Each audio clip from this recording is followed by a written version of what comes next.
Hi friends, ready Kashi சீரியலில் நாளைக்கு என்ன நடக்க போகுதுன்னு பார்க்கலாம். வாங்க வீடியோக்குள்ளே போகலாம். நம்ம சேனல் இன்னும் சப்ஸ்கிரைப் பண்ணாதவங்க சப்ஸ்கிரைப் பண்ணிக்கோங்க.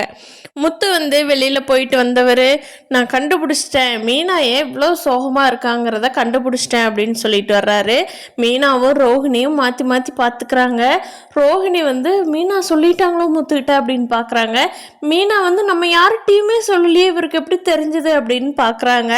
அவங்க அப்பா இருந்துட்டு, ஆமாண்டா என்னடா ஆச்சு மீனாவுக்கு, ஊருக்கு போயிட்டு வந்ததுலேருந்து இப்படியே இருக்கா, சாப்பாடு எப்போவுமே மீனா தப்பு பண்ணினதில்லை, ஆனால் இந்த தடவை ஏனோ இப்படி ஆகுது, என்ன முத்து என்ன காரணம் அப்படின்னு சொல்லி முத்துவோட அப்பா கேட்குறாரு. அதுக்கு முத்து சொல்கிறாங்க, ஆமாம் ஊரில் ஒரு விஷயம் நடந்திருக்குது, அதிலிருந்து தான் மீனா இப்படி இருக்கிறான் அப்படிங்கிறாங்க.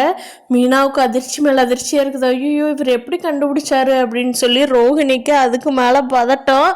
அப்போது முத்து சொல்கிறாரு, நான் பாட்டிக்கு ஃபோன் பண்ணினேன், ஏன் மீனை இப்படி இருக்கா, அங்கே இருந்துட்டு வந்ததுலேருந்து தான் பாட்டி அப்படின்னு சொன்னேன். அப்போ பாட்டி சொன்னாங்க, அங்கே ஒரு சாமியாராக வந்தவன் மீனா கிட்ட இந்த ஊரை விட்டு கிளம்புன்னு சொன்னார். அதை கேட்டுட்டு இருந்துட்டு தான் ஏதாவது தப்போ அப்படின்னு நினச்சிட்டு மீனா பதட்டமாக இருக்கிறா, ஆனால் அப்படிலாம் ஒன்றும் ஆகாது, ஒன்றும் பிரச்சனை இல்லை மீனா அப்படின்னு சொல்லி எல்லாரும் தைரியம் சொல்கிறாங்க.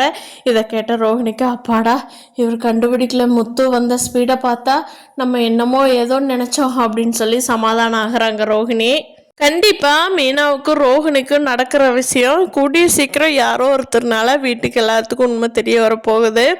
ஒருவேளை நம்ம ஸ்ருதி இவங்க ஏன் மீனா இப்படி இருக்காங்க, ஏதோ ஒரு ரீசன் இருக்கு அப்படின்னு சொல்லிட்டு இவங்க ரெண்டு பேரும் பேசுறது ஏதாவது வீடியோ இருக்குது எடுத்து காமிச்சாங்கன்னா ரொம்ப நல்லாயிருக்கும். ஸ்ருதி தவிர இந்த வீட்டில் யாரும் அவ்வளோ போல்டாக உண்மையை சொல்ல மாட்டாங்க.